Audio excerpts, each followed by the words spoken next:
I mean, let me list this off for you, and you guys will just be astounded on how much they got wrong. The origin of the disease. They talked about asymptomatic spread. They were wrong. PCR testing, they got that terribly wrong.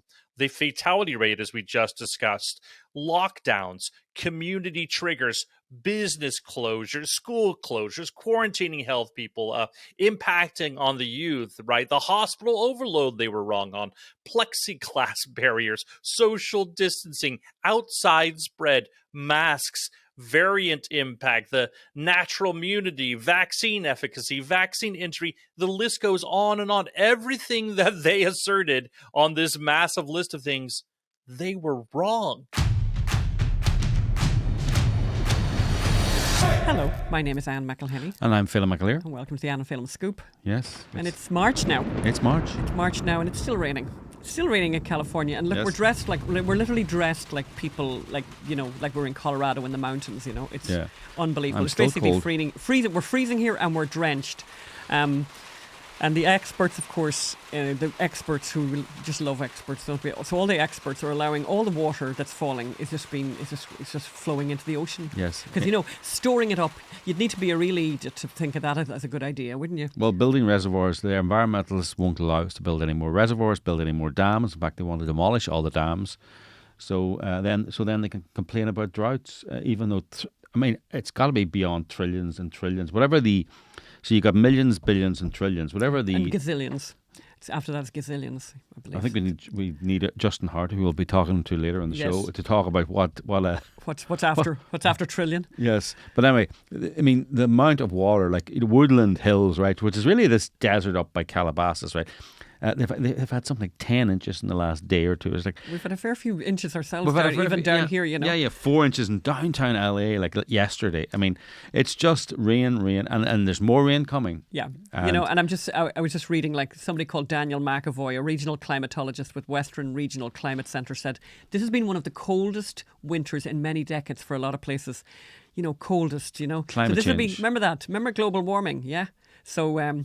But the cold is part of the global warming. Oh, everything is part of the global warming, though, apparently. Climate chaos. Exactly. Anyway, we have had an extraordinary amount of weather, and we don't want it anymore. We've had enough of that weather thing. Thanks very much. We'd like to go back to the just lovely. It's been but cold it's very since funny. Christmas. The one thing that's very funny, though, is that I think I said that. Maybe if I said that before in the podcast, but excuse me if I'm repeating myself. But honestly, they've literally said this kind of thing where they've said, like, that the weather people, the meteorologists here, they're super excited. So excited. So they're all animated, because normally what they do is they're going lovely day today, lovely day tomorrow. And now they're going storm and drench. No, they're so excited, and we've had special news. You know, people in the field. They've cancelled. You know, TV shows to bring us a news hour at 7 p.m. to talk about the weather. And you know, by the way, it's 5 inches of rain and 10. You know, of course, this city is not equipped for it. Not equipped for it. No. So everything's leaking. Everyone's house is leaking. Everyone's but actually, car it's is dangerous. leaking. It's actually funny. We're kind of a bit flippant about it, but actually, it's been dangerous because trees have fallen over and stuff like that on top of cars and on top of houses. Yes. So anyway, later in what we're doing today, Phil, what are we doing today in the show? On today's show, later on we talk to our good friend Justin Hart about all things COVID and his book on COVID and how everyone got everything wrong except us and except him. How the deep state got everything wrong and how we're all suffering from it and how we can stop this happening again. And we have a couple of stories from Crazy California. One story we bring you from Crazy California is another example of the fact that here in La La Land, the lunatics really, really are running the asylum. And here in La La Land, the media is so bad because the state is so bad, or is the state so bad because the media is so bad? I can't remember, but we'll look at the truly awful state of the California media and, you know, how it just leads to more badness. And verbatim. It's a wonderful art form when we do it. You knew that because we have done it so well and so brilliantly. But when now American liberals have started doing it and they just love themselves and they think they've invented it, we'll be exposing that fallacy. Thank you. So let's go over now, first of all, to Justin Hart. Our good friend Justin Hart, he's just written a book, Gone Viral, How COVID Drove the World Insane. Let's go over to that interview we recorded just before we came on air. Let's go. So we're joined now by our good friend Justin Hart. Justin has been a data expert and data consultant for a lifetime. He's worked for top 500 Fortune 500 companies. He's worked for presidential campaign So when the COVID erupted, he as a data person, he was interested in the data surrounding COVID, and that's when he became a COVID truth teller, based on data, nothing else. And that's really how his book has emerged now. The book has gone viral. How COVID drove the world insane, and we all agree on that, regardless of what your thoughts are on COVID. So it's gone viral. How COVID drove the world insane. Welcome to the show, Justin Hart. So glad to be with you, my good friends. I'm coming to you just south of you in San Diego. And what a crazy ride. We're coming up on the 3-year anniversary of when things really began to take off. And we'll be doing some commemorative notions around those particular dates as we enter here into March. Yeah, I mean, very interesting. I mean, we became friends, Justin, obviously, because, COVID, you see, COVID, not everything about COVID is bad. Like, we became friends with you during COVID. Yeah. Your life was extremely disrupted. I mean, like most people's, but your career, basically was sent onto a completely different trajectory. And obviously it's a gift to the world what you've actually done, because you were brought together so much information. So let's just for a moment, actually, can you describe what happened to you specifically that got you onto this COVID thing? What started this with you? And I know it was obviously that your work was very disrupted. Sure. Going into 2020, I had some fantastic clients. My day job is helping both political candidates, nonprofit groups, and for-profit groups understand all of their data. I build them kick butt dashboards and charts and everything else. They send those up to their executives. It's one of my favorite things to do. And coming into 2020, I had 3 clients. I had one that was a golf excursion for baby boomers, right? I was helping them understand all their data. Don't laugh, right? And then the second one was the parents planning their kids' college careers and futures, right? And the third one was a high-end vacation club for families, right? And you can imagine by the time that the COVID restrictions came into place at the end of March, those businesses were dead. And so I had a lot of time on my hands, and I was doing what everyone else was doing. I was looking at the Rona. But I noticed something very strange as I heard Dr. Fauci testify from Congress, as I heard over the pulpit what the fears were. I said, I think they've got these numbers all wrong, because I would see what was happening over in Italy. I saw what was happening over in China, and what was happening on that little lab of a boat that made its way to Italy, I believe. And when you came to realize they've got the numbers all backwards. And all of a sudden, I felt kind of alone in my world. I mean, as I say at the outset of my book, I'm not a healthcare expert. Mm-hmm. Yeah. And normally I wouldn't insert myself into someone else's domain. But guys, they had no problem inserting themselves into my domain, my kids' education, my barber shop, my business, my healthcare. Exactly. And I said, I'm going to push back a little bit and see if I can test their numbers. When I tested them, they failed. And that's kind of what bore truth to my team of ragtag analysts, experts, and we went off to the races for these 3 years. We've been still going. Just to dig into that a bit, so you said that they had the numbers all backwards. Can you explain that to our listeners and viewers? Sure. So, Dr. Fauci, I think in late March, early April, had gone in front of Congress, and he had indicated that the fatality rate, that is the number of people who would die from those who got sick with COVID, was 10 times that of influenza, and that it was like 1%, which meant like that 1 out of 100 people would die, whoever got the disease, right? And, when we looked at the numbers, I said, I don't think that's right. And the problem was that he was confusing 2 very important stats. There's the stat of how many people die who present themselves with symptoms of COVID. That is, I'm sick, I got tested positive, maybe I was even hospitalized, or I saw a doctor because of it, versus everyone else who got sick, didn't know it, didn't think they have it, got infected, and had the antibodies. When you expand it out to that rate, which is what they do for influenza, you quickly realize that for the vast majority of the country, those under the age of 65, there was actually a higher risk of dying from influenza over the last 10 years than there would have been from dying from COVID over the last 3. This is a very, very difficult thing for people to sit or get their heads around. And it set us on a course where they tried to basically save everyone, and they end up saving no one. Yeah. And the policies that they enacted were indiscriminate, and they basically just said, we're just going to treat everyone the same. So if your kindergartner gets exposed to someone that has a positive test, regardless of whether they have symptoms, they're going to stay at home, right? And you're right. I did base a lot of my stuff on data, but in the end, it became a little personal, especially as I have, as you guys know, 8 kids, and a lot of them were quarantined at home because of, none of them were sick, but because of the slightest exposure to someone that might have been sick. And it took off years of their life. Yeah. These are difficult things for people to stop. And sorry to keep jumping around, because this is what this is, by the way, this is what the COVID experts did, and you were so right. Normally, you wouldn't. Why would you get involved in public health? But the experts had no problem in getting involved in education policy. The experts had no problem getting involved in any other kind of domestic policy, industrial policy, employment policy, and this, I think, goes to the wider thing of we're now treating experts like we've got climate experts, but they're telling us what kind of fuel we can use. They're telling us what kind of work we can do, what kind of mining we can do, and it's like what kind of holidays we can go on. What kind of holidays we can go on. You're a climate expert who is supposed to tell us what the climate is going to be like in 50 years or 100 years. You can't tell us what the climate's going to be like tomorrow or the next day or next year, but we're supposed to believe you, which is a different point. But experts, people are saying we're in this anti-expert age, and I've heard this from people. We're not in an anti-expert age. Experts now think because they're expert in one area, that allows them to be an expert in all areas, and I think we're anti that. Would you agree? I totally agree. And as you know, my group was the main support team for the first year of the pandemic behind Scott Atlas when he was at the White House trying to right the ship and correct the terrible policies. And a lot of people would lambast Scott because he wasn't an epidemiologist or virologist. For that matter, neither was Dr. Fauci. But when they came in and they started, really taking shots at him, they're like, why is this guy here? Well, he was there because his expertise is the application of science to public policy. Yes. That's what he spent his last 25 years doing.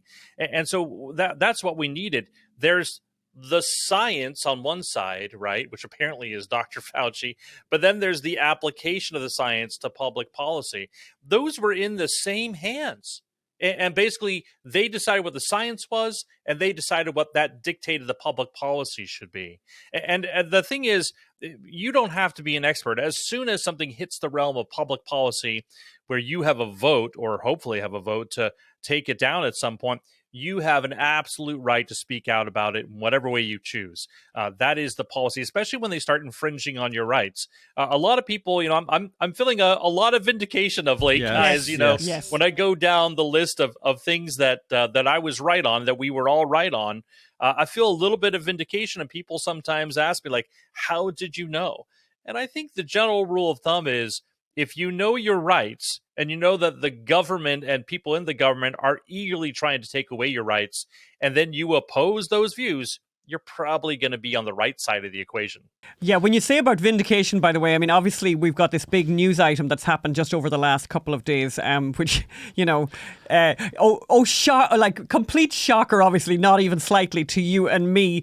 But, this news now in the Wall Street, obviously broken in the Wall Street Journal, but also covered in the New York Times, that now, the people in power have acknowledged that, the Wuhan coronavirus came from the Wuhan coronavirus lab. Shocker. Isn't that a big leap? Yeah. I mean, there's a great vindication. I mean, how did you react when you saw that story break this last few days? Again, it's one of those things that's super frustrating. It's like, where do I go to get my apology? Because I had friends and colleagues who were pulled down. My co-founder of Rational Ground, Aaron Jin, wrote a very, very strong article in Medium. He was banned from that platform, right? And we all had those issues. But on every issue, whether it was, let me list this off for you, and you guys will just be astounded on how much they got wrong. The origin of the disease, they talked about asymptomatic spread. They were wrong. PCR testing, they got that terribly wrong.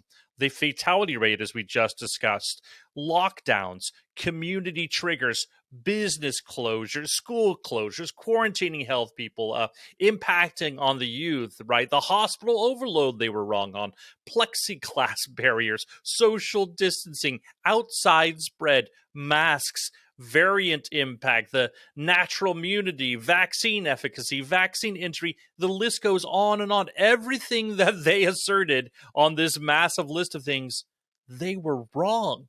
And these were the people that were making public policy and censoring those of us who actually were calling these things out. So a little bit of vindication, not so much Schadenfreude, though, because the damage was so dramatic across the board. I feel really, really sad that our voices were quashed in this whole effort. Can I just say for people listening to, for all our listeners, like, as journalists, right, we're not epidemiologists, Correct. right? We're not experts on that. But as journalists, we're not experts on lockdowns. We're not expert on masks, right? But as journalists, it's our job to ask questions and point out fallacies and seek out inconsistencies, contradictions, right? Right. And look, to anyone, right, it was obvious that it was possible, probable. It is well worth asking if the Wuhan virus, which seemed to originate in Wuhan, was originally an accidental or on purpose leak from the Wuhan coronavirus Institute, right? Now, and we would never, we were living in a time when newspapers, when the media regularly ran articles, President Trump said without foundation. This is always a line they use, without foundation, or a conspiracy theory. And it's like, the president pushed a conspiracy theory, but not just about the virus, but other things. And it's like, hold on. First of all, the president knows things we don't. So how do you know it's without evidence? Maybe it's evidence he can't talk about. But the second thing is, like, as a journalist, your job is to look at the possibilities and the probabilities, and you don't treat the President of the United States with more skepticism than you do the head of the Wuhan Virology Institute in China, which has no compunction about torturing its citizens, imprisoning its citizens for free speech, imprisoning its citizens for religious purposes. You treat them with more skepticism. And in fact, and particularly you treat them with more skepticism, seeing as this happens to be the country of China that did, and where everyone knows, lie about the SARS virus and allowed, countless number of their population to die. So this is who these people were. So from a media perspective, the idea that we shouldn't ask about this, shouldn't be skeptical about this, and shouldn't be skeptical about so many things was just wrong from the beginning. Yeah. It was a failure on so many levels across the world, actually. Right. Well, and this is a difficult subject. This is my kindest interpretation because the press had made their bed so early in safetyism, right? And I understand that, right? Even politicians. I mean, I can count on one hand the number of elected officials at the federal level who actually supported us in any significant way. And that's unfortunate. But when you put the threat of mortality in front of a politician or in front of the press, they're going to basically latch onto that for dear life because obviously it brings in clicks. Fear both spurs sort of their power and also, their prowess. And it makes great headlines. I mean, if you were to come out and say, look, you have a better chance of dying in a car crash than dying of COVID if you're under the age of 65, which was true from the beginning of the pandemic. And it's something that the most cited living scientist, John Ioannidis, had quoted from the very beginning in March. In fact, I remember that morning, myself and Aaron and a few others had really stuck our necks out. And I thought to myself, what if I'm wrong? What if I'm really downplaying the dangers of this disease? And that morning, John Ioannidis at Stanford University, again, the most cited living doctor scientist alive, he put this together and he said, you know what, we're living through not a once-in-a-lifetime virus, we're living in a once-in-a-lifetime data fiasco. And he was confirming everything we were saying, that they got the numbers all wrong. And now we know from, again, his studies that for the vast majority, for 85% of the population, the risk from dying of influenza is greater than that of dying of COVID. And that's a really unfortunate thing to stomach, especially as we made so many sacrifices And this is something that history repeats itself. There was an article in Iowa newspaper, and it said that the American people are perfectly willing to do whatever it takes for helping out their fellow man, but they greatly dislike learning later that they sacrificed it for nothing. Oh, yeah. And that was in an Iowa newspaper in 1918 when they went through some of those same endeavors 100 years ago. Huge interventions, mask mandates, closing down businesses, and then they later learned, yeah, that really wasn't worth it. What a fiasco, So right? compared though to 1918 and now, I mean, one of the big changes that's happened, and this brings up a very interesting point that I want to get to, which is, social media, right? How information is disseminated, and if anything, it feels a lot like, in the more than 100 years, actually things have gone backwards in terms of information dissemination. And I saw a photograph of one of my favorite people with you in a restaurant the other day, Dr. Jay Bhattacharya. I hope I'm pronouncing his name correctly, who I just adore. And I know you're cooking up some things, and I know in terms of bringing people to book, about what happened and to try and avoid that this would ever happen again. I know that you're going to Washington, D.C., and I think that Jay Bhattacharya is going to go with you. Can you tell us about Jay Bhattacharya? Explain who he is and what happened to him and what you guys are planning to do. Yeah, first of all, he's one of the nicest people I've ever met in my lifetime. Very approachable, very cordial, hugely intelligent. I think he has several degrees, both an MD degree, but he also, I think, I'm not mistaken there, but I know he has a degree in economics. And anyways, he's at Stanford. He's a professor there. And he and his colleague, Martin Kulldorff, along with across the pond in Oxford, Sunetra Gupta, they were the founders and writers of the Great Barrington Declaration, which said that the policies should be geared to those that are most at risk, and that you should protect those people and let everyone else go about their business in appropriate ways. And so they were vilified, and it comes to turn out from the FOIA documents that we have that the NIH director and otherwise and Dr. Fauci and their cohorts in the press purposely targeted these people to take them down. And that's a quote from, is there a takedown underway for the Great Barrington Declaration? And that was the director of the National Institute of Health, just completely muddying his hands in politics to go after science. And so this was a very, very difficult thing. And so, at the end of March here, on March 29th, which happens to be the 3-year anniversary of when they extended the lockdowns, which started a ball rolling for every state to take their hand at locking us indoors. We're going to be visiting Capitol Hill. We're doing an old-fashioned fly-in. We'll set up meetings with your congressmen, with your senators, with staffers, and you'll present your story. Tell them about your pandemic woes and everything that you experienced there. So you can go to rationalground.com/DC to see that. And we're going to have a good time. We've done a lot of conferences, and I think it's time to get beyond the conferences and start making our voices known, because a lot of these policies are still in the book. I think back to a story that we highlighted just recently, and it's from early in the pandemic.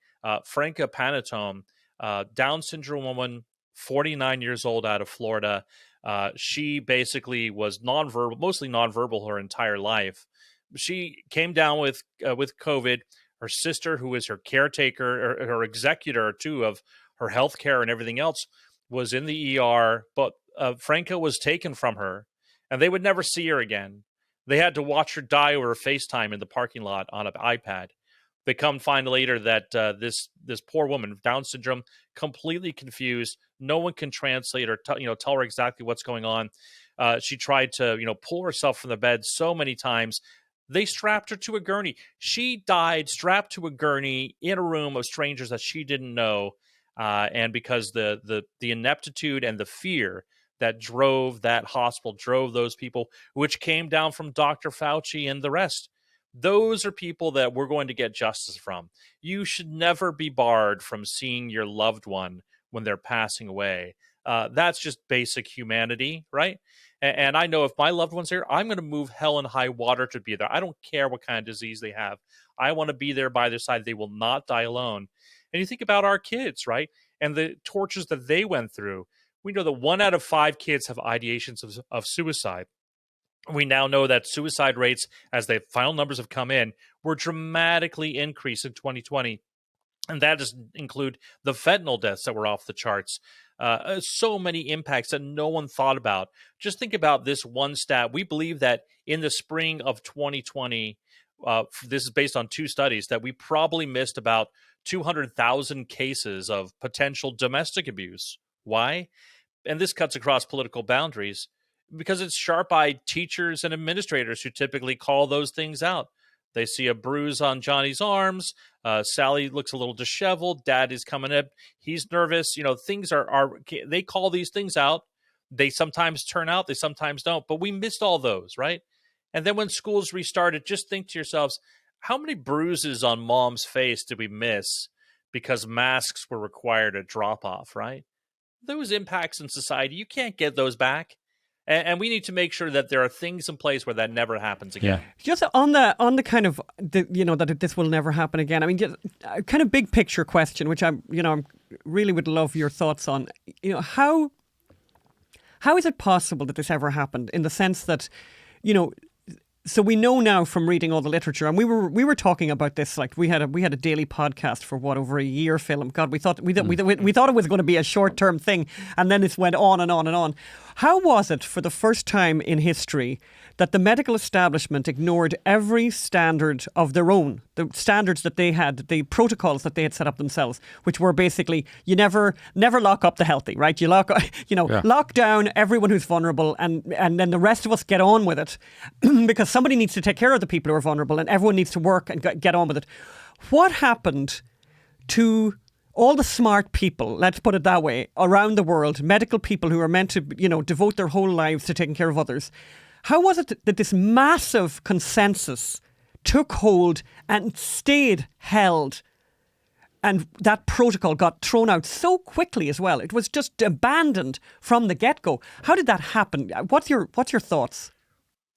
That is the question I get most. I would say there are several answers that are kind of on a spectrum. On the kindest interpretation, they had latched on to a decision and they had trouble saving face to make it back. I remember I asked Dr. Atlas that one time. I said, "You've completely decimated their reasoning for lockdowns, for school closures, for mask mandates and everything else there, and business closures. Why aren't they turning about? Why aren't they changing their course?" And he says, "Justin, I have to tell you, a lot of these people are just not very smart. They're kind of dumb." I'm like, oh boy, we're just being run by dumb people, the public policy. But then there's the other side of the equation, which was this was purposeful, that they really intended for this to be a lockdown because they want that power and they anticipate that there are boogeyman they want to bring out like climate change so they can use this again. Now, I'm kind of somewhere in between. I don't think that I think the virus was leaked probably on accident by the lab. I don't think they intentionally did this, but I think they absolutely intentionally saw the gap and decided to insert themselves. We know from all the writings at the World Economic Forum that they are deeply intent on changing the world, and they were super pleased that when they said jump, people said how high. I mean, imagine it took them 4 decades to convince us that what we exhale was going to kill the planet. It took them, 4 weeks to convince us that what we exhale was going to kill grandma, right? And so I could see any one of these tactics or tools being brought back, whether it's stay-at-home orders or imagine them, hey, you're breathing it right now, you two in that room. That's CO2. It's going to be masks to stop climate change. That's what we're going to need. Order people in Ireland, like for example, that you can't leave your house for 3 kilometres, right? No matter what.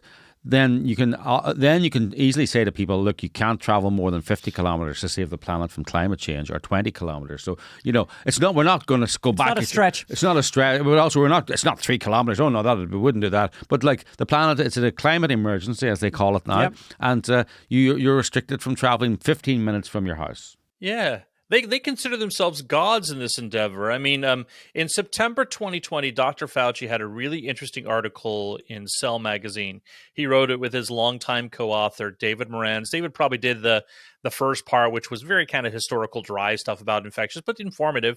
And then at the end, Dr. Fauci, I think, chimes in and he talks about how frustrated he is that we can't, curb this disease from these diseases that keep popping up? And can't we bend modernity to our will? Is the quote from there. And it's just a type of hubris that you can't really wash away unless you fight it rigorously. And then here's the things up and down. We have so many issues. Dr. Collins, who I mentioned before, the NIH, and Dr. Fauci both decide on the $56 billion of grants that the NIH gives out on a regular basis. And imagine that, right? The people who basically make the policy also decide on the grants. What are the chances of your small little mask study that probably is going to demonstrate for the umpteenth time that they don't really work? What chances of that getting approved and getting money and funding from the government when the people who make the policy it'll embarrass them, right? And so I think when it comes to why they did this, it was hubris, it was stupidity, it was ineptitude, with a big touch of opportunism, because the WF made no bones about it. They saw COVID as the great moment to reset the world. And they say the quiet part out loud now, so we don't even have to surmise about it. That's what they intend to do. And the reality is that they don't, some are deep, some are either very shallow or very deep. They don't believe it, because Fauci was out without his masks. Gavin Newsom was dining in the French Laundry indoors. We had that's the point. That's a really brilliant thing to bring up, Phelan, because it's that thing that, people made a whole lot about the hypocrisy. Forget about the hypocrisy. Yeah, whatever. That doesn't matter. The point is that the people, they didn't believe it. They didn't believe that it was infectious themselves, because why would you? I mean, you'd never do that. You wouldn't risk your life, right? So they're in a restaurant, and by the way, the Newsom thing was like bizarre. Like, it was a completely unnecessary meal. It was like it was a jolly, right? Yes. Now, mind you, by the way, let's just be honest. It was the French Laundry, right, Justin? Like, right? Yeah. I'd risk life and limb for that. I don't know whether they didn't believe it or not, but whether they realised life must go on, right? Like, we must socialise, we must meet people. It's important. It's important for us personally and professionally. There's all these different kind and unkind interpretations, but that's why they had the Downing Street parties. Yeah. That's why the health minister was snogging his girlfriend on the stairwell. Fabulous. In the UK, yeah.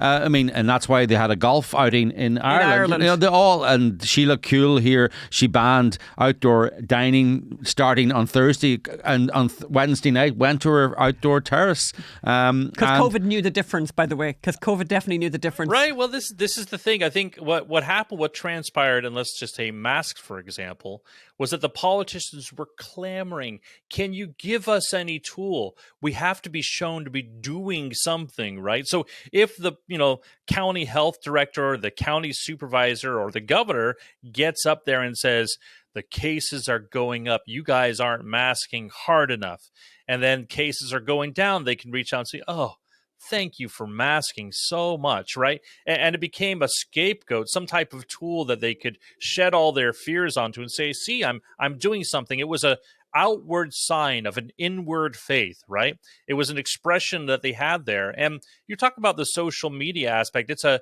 really interesting cultural milieu that we're in. I have a couple college kids, yeah, and they were very obedient. And I can imagine my generation or my parents' generation. My parents went to school in the late 60s. There's no way, even at BYU, that they would, put on the masks and thumb their nose at the man, right? That was the attitude at the time. Can you imagine that generation being told to social distance and to mask up? But the reason why I came to find out later was that the risk to these young college kids who are still the last bastion of vax mandates and mask mandates, the reason why is that the risk for cancellation, if they're caught on social media where they shouldn't be without a mask, if they're ostracized for not vaxing up to the nth degree, if they didn't social distance, is really dreadful. If all of a sudden your small little photo gets burst out to 1 billion people across the globe, you're canceled for life. And on top of that, the reward of social virtue signaling is pretty vital, and that's what masks were about. Incredible.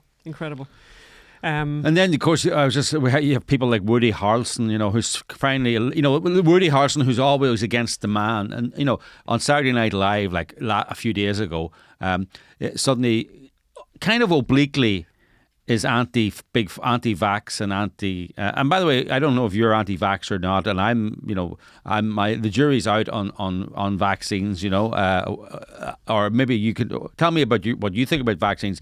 But the idea that you shouldn't be skeptical of a new vaccine, the idea that it should be mandatory. I mean, these are all very, very legitimate questions, by the way, and.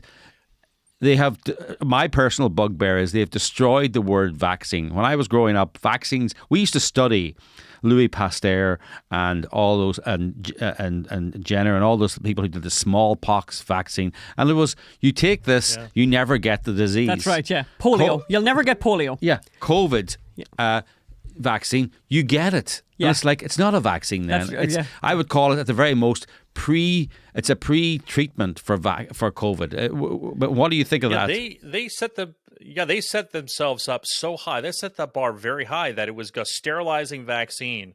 And as late as July of 2021, they were still touting that, if you get vaccinated, you won't get sick, you won't die. If I had said at that time that a year post that in 2022, 80% of all the deaths in every county would be fully vaccinated for COVID, I would have been run out of social media and called a liar, right? But that's the case it is right now. And the question that I have really is around this makes me question how they make the sausage in general. I've always been a dutiful vaxxer for my kids, and the schedules that have been there, these are vaccines that have been out for a decade and a half before they were ever introduced into the schedule of schools and children vaccinations. We always did the elongated studies. I never quite liked my kids getting 5 or 6 shots at a time. So we do at most maybe 3, maybe 4. But it was just like, I look at the whole thing now. I go, now that I know how the sausage is made, I'm going to start questioning things. Yep. And the challenging piece is that vaccines have been like kind of the third rail of healthcare politics. You touch that and you get burned immediately. And so I think that's, if I look back, that's the one regret I have, is that I didn't come out stronger to say the mandates were wrong and their expectations were set way too high. Yes. No, I mean, they've destroyed people's faith in. I mean, you remember before this, people who were anti-vax, as in anti-smallpox, anti Robert F. Kennedy, they were fringe. Yeah. They were viewed as, and funny, they were mostly leftists. Actually, it was very interesting. The large anti-vaccine movement were rich leftists, very California-based movement, actually in New York. Yeah. Children who weren't vaccinated from smallpox and all those were heavily focused in rich white areas, right? And I think African American areas as well. And now, what I want to know is, where did those people go when the COVID mandate vaccine came out? They went very quiet. They went very quiet. They just disappeared. Well, except for Robert F. Kennedy, by the way. Robert F. Kennedy, he remained steadfast. Yeah. But there was the anti-vax movement became very quiet when there was a populist anti-vax movement. It was almost like they were showboating beforehand. Can you explain that? Well, and this is really the difficult, last hurdle. This is the last thing we're sort of tackling, because it's one thing to admit, gosh, I was so wrong on masks. I never should have supported stay-at-home orders. We welcome those people. That's perfectly reasonable. I understand why you succumb to that, but it takes some cognition for people, 90% of which in the country got a vaccine shot, to now come out and say, oh yeah, that stuff floating around with me may be harmful, right? That's a difficult thing for people to swallow, and so I think that's the greatest hurdle we have here, because look, there is significant evidence. The government already admits that the vaccine causes issues with menstrual cycles. In one study, perhaps as 10%. We have issues, of course, definitively attested to on a dozen studies, myocarditis, especially for young men, heart issues there. We now know that the government, CDC, the FDA just came out and said for people over the age of 65, we're seeing a signal of blood clots and heart attacks. Those are issues that they're now admitting to. It's just a matter of like, what are the avenues and what's causing them? On the one end, it could be like, many people have attested, it's the vaccines themselves. They're causing harm, and they're causing global harm.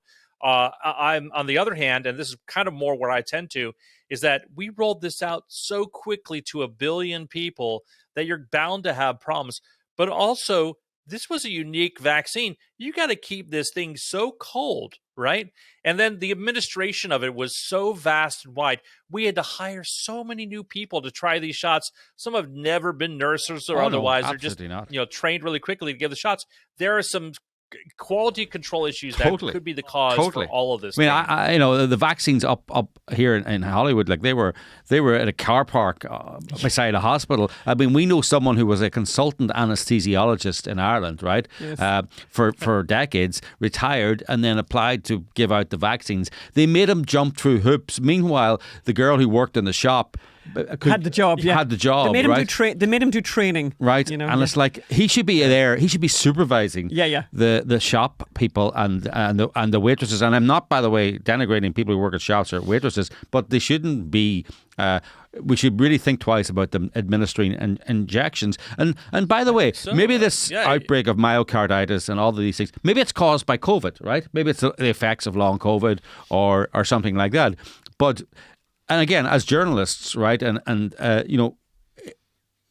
we should be asking all these questions, right? Rather than trying to pretend there's not excess deaths, rather than pretending. Yeah, well, it's a difficult thing. I mean, because look, it wasn't only 3 months ago or so where I felt very compressed on Twitter. I couldn't speak my mind, but Elon bought that platform, and now it's. I could talk about anything. I could have full conversations. I used to, abbreviate or sort of hide the word vax in my tweets because people would just come after me. As you know, I was taken down both on Facebook and Twitter. I've got a lawsuit about to the government about that. Come to find out that Scott Gottlieb, right? He was the former FDA director and then one of the directors of Pfizer, came after and asked Twitter to take down one of my tweets as well for the Twitter files. And beyond all this, you just go, what is going on? Why are they so afraid of just having conversations? But you can justify anything when death is on the line. I think I mentioned, but historically, there's a lot of tradition for that. There's a rabbinical story, probably, of course, it's just a fiction, but it illustrates sort of the human condition.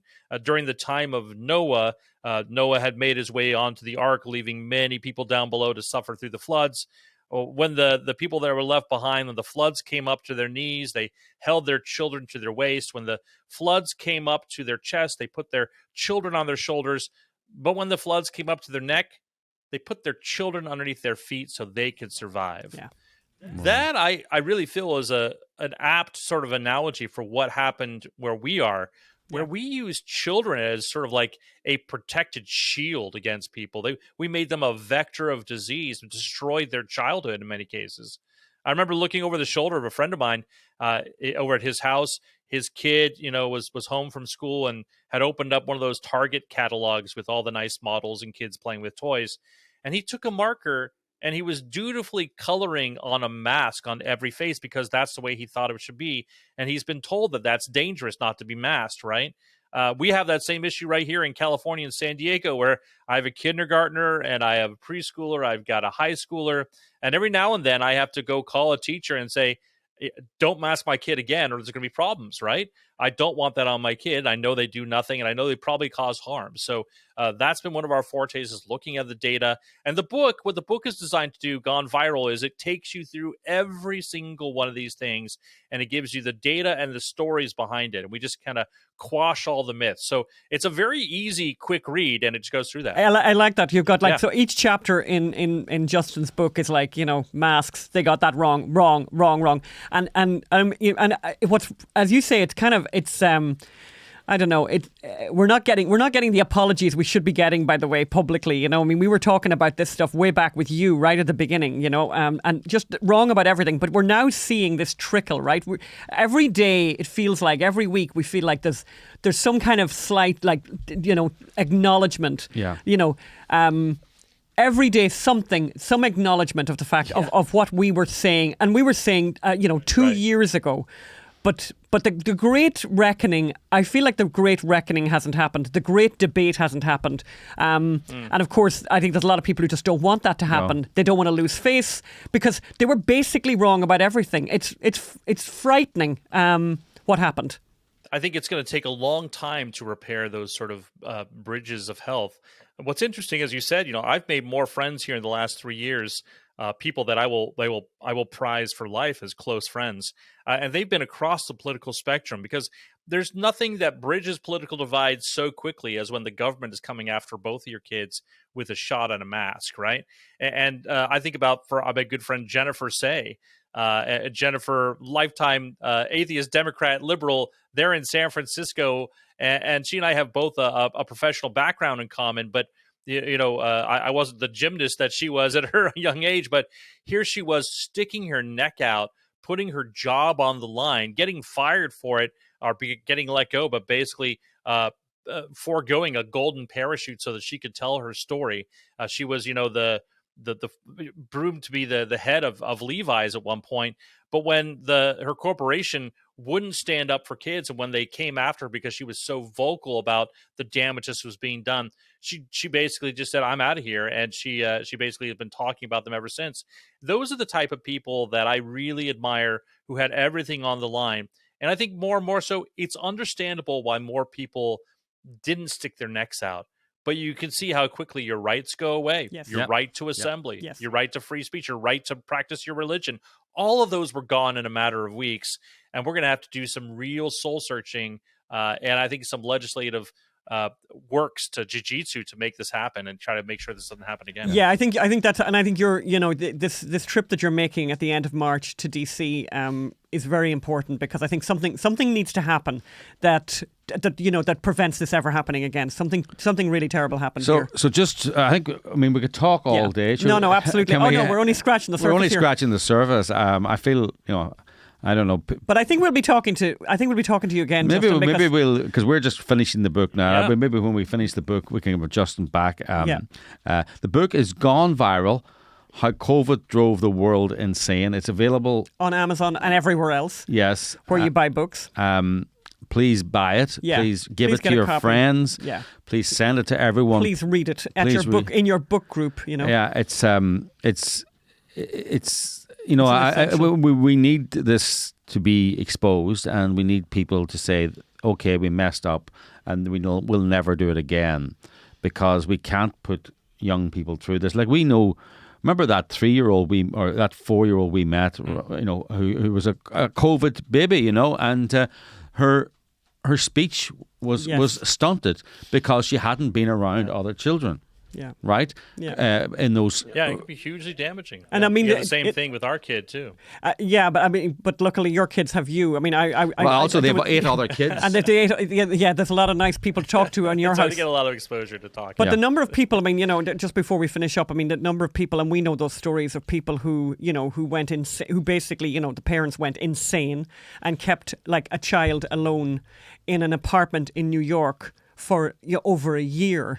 And I know, talking to people, like you'll never get that back. This is incredible damage to a child, because those early years are so important.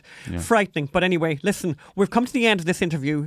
Really great talking to you, Justin, by the way, and we are so grateful to you for this book and for Rational Ground and all that you have done. We're going to put up all the links for how people can get in touch with Justin. Follow Justin, by the way, on Twitter. He's really great on Twitter. I mean, it's funny. I've actually got to know your wife through Twitter as well, Justin.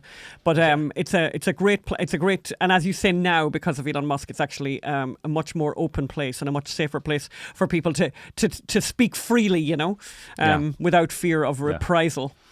Okay, so it's gone viral. How COVID drove the world insane by Justin Hart. Justin, thanks for coming on. Thanks, Justin. Thanks, you guys. Love you lots. We'll talk to you soon. Bye-bye. God, we could talk, honestly, we could talk to Justin forever. And I think what we'll do is just as we finish that, let's watch the cold open from SNL from the other night. The last little bit. The last little bit of what Woody Harrelson said. But I think you made a really good point about that. Like, where were you, Woody Harrelson? You're so cool and so interesting, yes. Woody Harrelson. Where were you making these statements, by the way, when it would have been genuinely useful to the world, and when it wasn't safe to say such things, yes. But it's all right to say whatever you like now. Your timing is not great. The other thing that I didn't say this to when Justin was on, but I'll say it to you guys, because I just thought it was really funny. Because before we came on air, I just checked, and I've done this before, and I know I've mentioned this in the podcast before, but I just love this. When people talk about data, and when people say to you, oh well, these number of people died, all these awful, these terrible. Here's everything. everything I want to tell you about the numbers of what was reported about who died and who didn't die, every last thing you need to know about that is encapsulated in these two statistics. According to the statistics, how many people died in Ireland, Phelim? So the answer is... I don't know. First of all, Phelim, tell us what the population of Ireland is, sort of. So, Republic of Ireland. The Republic of Ireland. 4.75 million. Okay, 5 so in million. Ireland, according to the people who know everything and are the people that were in charge that we must trust, according to them, 8,629 people died. You know, absolutely. Absolutely. By the way, died with people COVID, by the way. Died with COVID, right? The very same people, same statistics said Population. of China. Population 1.2 billion, I think. So slightly bigger than Ireland, right? Much, much, much less people died.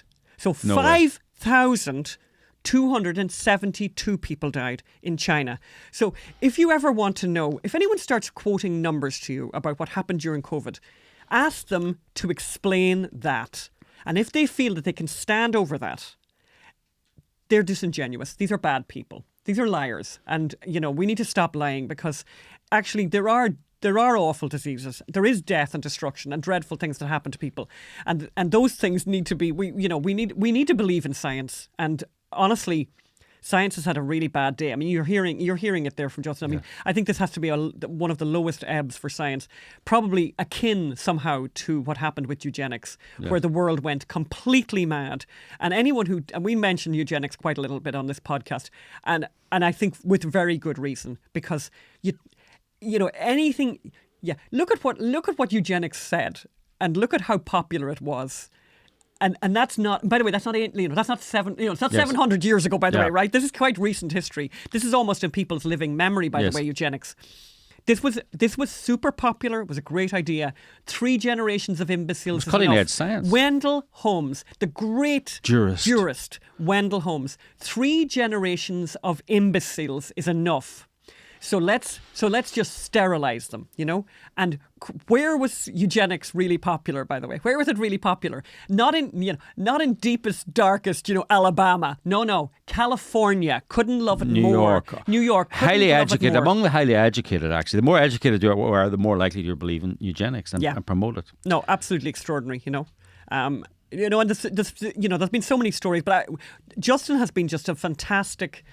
Like, what an amazing... I mean, and it's so funny, as he said, like, he's got all these friendships now based on COVID, and we're kind of the same. And we've never met Justin, but we've become very good friends online and also with his wife. So we are going to rectify that, Phil. Yes. That before the end of the month is out, we are going to have dinner with Justin and his wife and meet some of their 8 children. They've got a Brady Bunch. He's very proud of the Brady Bunch. And actually, we didn't mention it during the interview with him, but he has his own. He told that very tragic story of that Down syndrome child, but he has his own story that is not quite as bad as that, but pretty bad. They had a miscarriage during COVID, and we interviewed him during that time, and his wife wrote about it, and he was not allowed to go in to be with her, to be with his wife during that time. He's sitting in a car park. I mean, and we know, by the way, I'm not going to say who it is, but a very good friend of ours whose daughter has mental health issues, and her daughter had a very devastating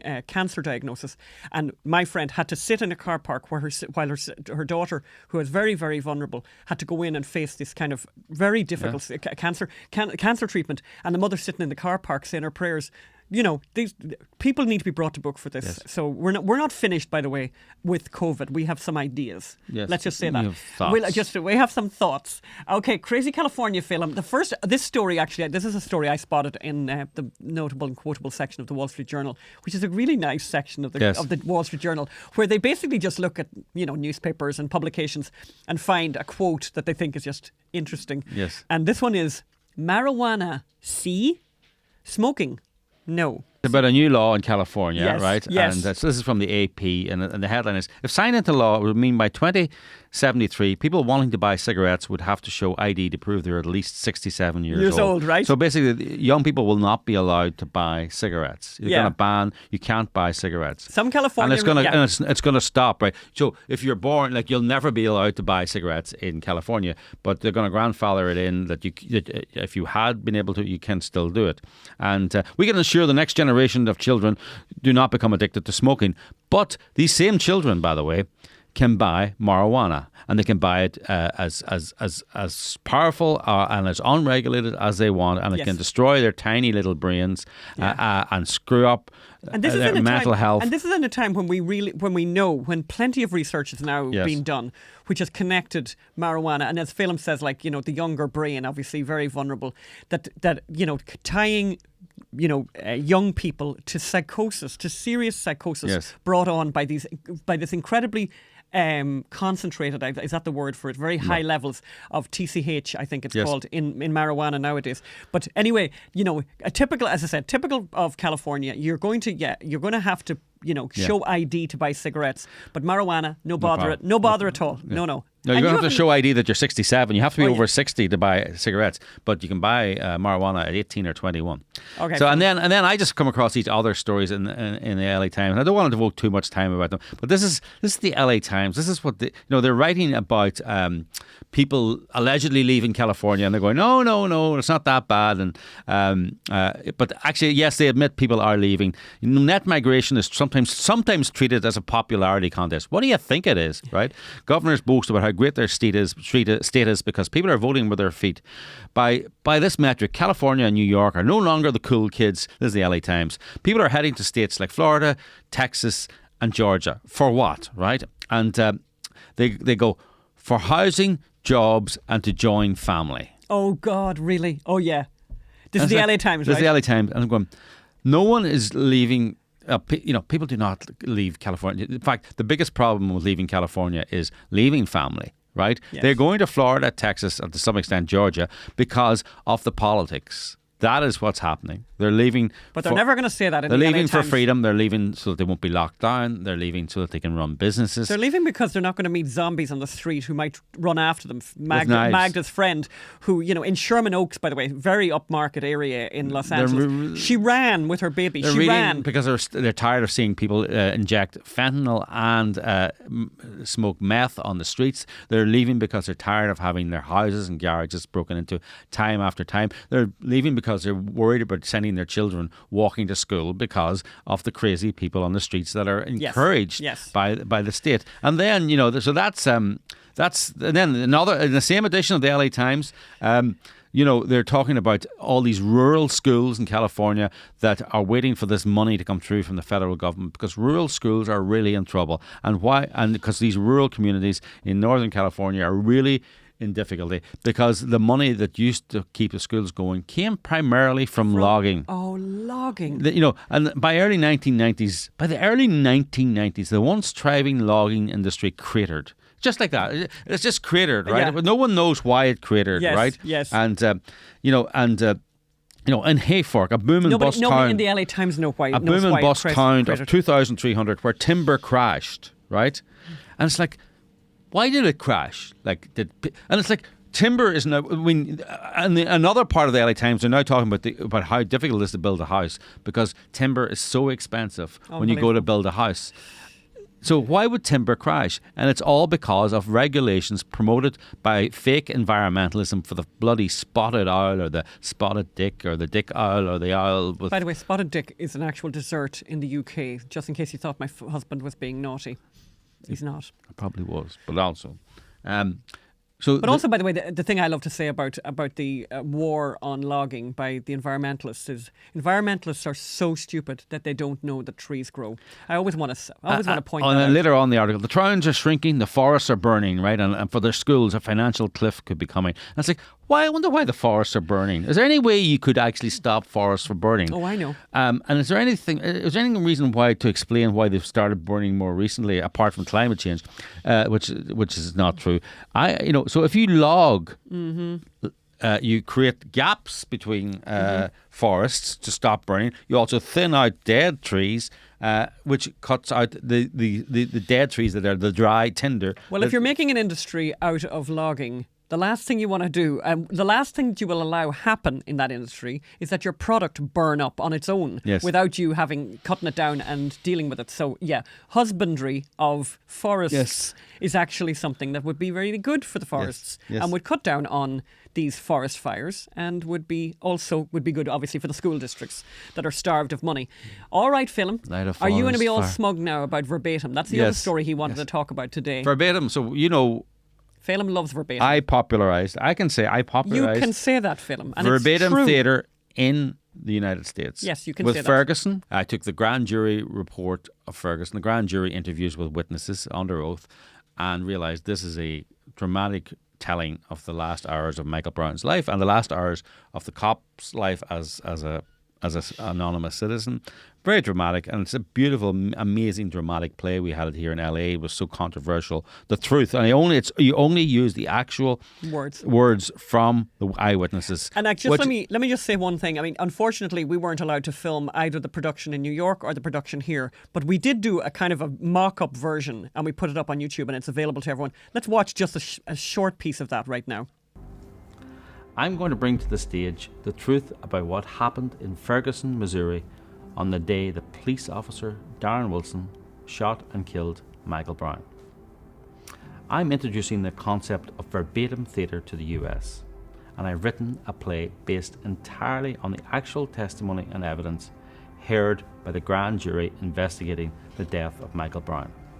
I've assembled a team of talented actors who will, for the first time, bring to life the sworn testimony of those who witnessed the Michael Brown shooting. I promise you there'll be a lot of shocks and surprises as you hear in stunning first-person detail the events of August the 9th, 2014. You'll learn about the lives of those closest to Michael Brown and Darren Wilson, and hear minute by minute from many different perspectives just how the events unfolded. You see how dramatic it is? These are the actual words. You know, you didn't make anything up. So we're very proud of what Phelim achieved with those verbatim And plays. then I did FBI Lovebirds Undercovers, which is the verbatim texts and congressional testimony of... On that occasion, we were able to film that. Of Strzok and Page. Let's watch the trailer. Let's watch a little bit of that.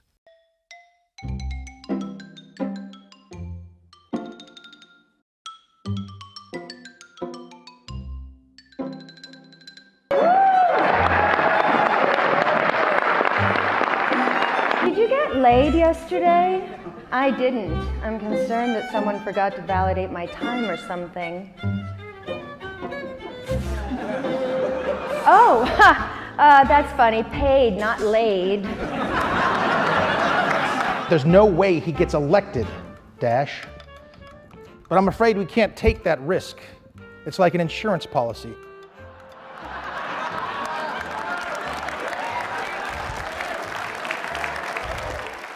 God, Hillary should win 100 million to 0.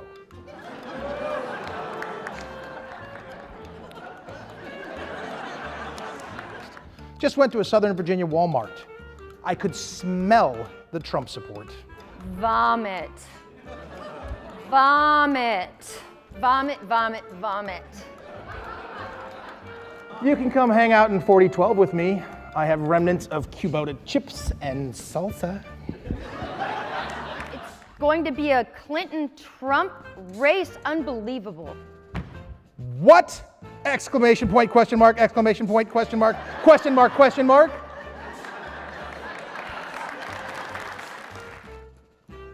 Please don't ever text me again.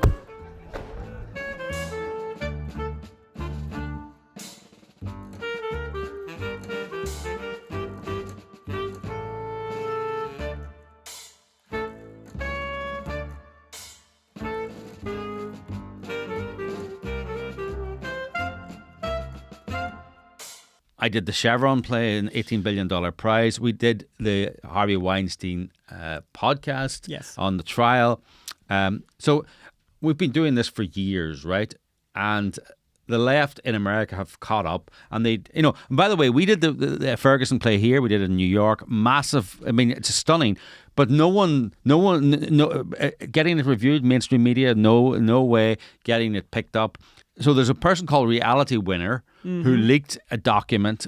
She worked for the NSA. She leaked a document trying to say the Russians, she looked in the document from the NSA, trying to say the Russians interfered in the 2016 election. She got 5 years in jail. She probably should have got 50. But anyway, they then took her interrogations by the FBI and made it into a play. And it went off Broadway in New York, and I think it's pretty good. Apparently, it's pretty good. It went to Broadway. And it went to Broadway with that other play, Dana Hitch, which is the one we saw up in Culver City, by the woman who was trafficked by these people. Oh. And then the cops were racist, and she kept trying to be rescued. And it was her tapes, and there was a woman actor voice syncing the tapes. So it was these two plays were playing night after night on Broadway. Imagine. Right? So they were doing verbatim. And it was like, Google it. It's called Reality, and it's reviewed. This is back to so we're now talking back to the reality winner one, yes, not the other one. So now they've made it into a movie, right? But the movie is verbatim as well, right? Which is unusual, right? So they're only. It's an idea. We may have to think about that. Yes, with Ferguson. So they've launched. Is this a room? The movie, and it's just been shown at the Berlin Film Festival, and they could not give it more. They couldn't praise. love it more. Google it. It's everywhere. We'll put up a list of all the places where it's reviewed, and that's only at a film festival. Like, it hasn't even gone mainstream yet. Like, so this is their next big thing, and they just think they're so clever inventing. And see, they really do think they've invented verbatim theatre because. They live in their bubble, and they didn't realise there was this verbatim theatre out there. Well, remember as well, Phelim, that when we did the Ferguson play, when you wrote the Ferguson play, which was verbatim, the New York Times stole your idea, and they did their own verbatim of Ferguson. You can imagine there was a slight difference between Phelim's version and the New York version. They cheated. They cheated. They did a little 15-minute film, and they had the people asking these questions, and the witnesses giving different answers from what they actually given to those questions. And they only had I remember the writer saying, when I read the transcripts, it really was interesting. There was lots of stuff I didn't know, but that never made it into the film. It was only the answers from the liars that made it into the film. Of course. So whereas we show both the liars and the people telling the truth. Yes, it's actually So that is the much story. Anything else on the show today? So basically the last thing I just want to say was, so last week's show, that we talked a lot about the trans issue, and we interviewed our very dear friend Brandon Showalter about the trans and what Brandon has been doing is absolutely amazing. I was just looking earlier at some of the comments from people like on YouTube, and we got a lovely message from Mary. Anyway, you can read her whole message there on YouTube. But basically, Mary wrote, and this, it's good to remind yourself that. It's good and it's bad, obviously, in the sense that just how prevalent this trans issue is and how destructive it is of family and of people. It's just evil, really, to be honest. But anyway, this Mary has written, Mary McNabb, she says, "Thank you for another wonderful show. My granddaughter has gone trans, supported by my son, her father, and grudgingly by her mother. And because I don't go along with it, I have been removed from that part of my family. Yeah. I don't know if she's had any surgery, but she started hormone therapy at the age of 14, nearly 5 years ago. I could live with a family estrangement, but knowing her life is never going to be right again is what really tears me to pieces. Keep this information available to protect other children." I nearly want to cry just reading that. And we wrote back to Mary, and we're very grateful that Mary's, tuning into the show. And we couldn't be sorrier for you, Mary. And my one piece of advice to you, by the way, was there are people like you all over the place, and I think the strength in numbers, and I think there'd be comfort in numbers as well, and to try and meet up with other people who are going through the same nightmare that you're going through. I just wrote back to Mary and I said, you can just hope for a miracle, because it's really frightening, and the irreversible aspect of it, which of course is what that book is called, Irreversible Damage. It's a frightening thing to think of a beautiful grandchild that you would have that would be irreversibly damaged by an ideology that is just so contagious now. And it's it's like your daughter at 14 is anorexic, and what do? You help her. You say to her, you know what, you are fat. Yes, that's what you're basically saying. We support you destroying your body. Yeah, we're going to listen to you now. Illness. Yeah, we're going to suddenly allow you. We don't allow you smoke. We don't allow you drink. We don't allow you get married. But you know what? We are going to allow you completely irreversibly damage your body forever. At 14, and we're going to listen to you. Anyway, it's very, very sad. And all your teachers are going to support you, and all your counsellors are going to support you. In fact, they're going to call you a hero. because of it. Imagine if in the 80s and 90s they called people who had anorexia or self-cutting behaviour, called them heroes. Do you think every girl in the school would be anorexic and self-cutting? Well, that's the way it's going. Yeah. All right. Anyway, thanks very much, Mary, for writing. And everyone else, please do write in the comments. Let us know what you're thinking. And I would say on that one point, just Mary, we have trans in our sights for a large project this year, just so you know. So and we'll keep you your eye on posted it. on that. All right. Thanks. Thanks everyone. Bye-bye.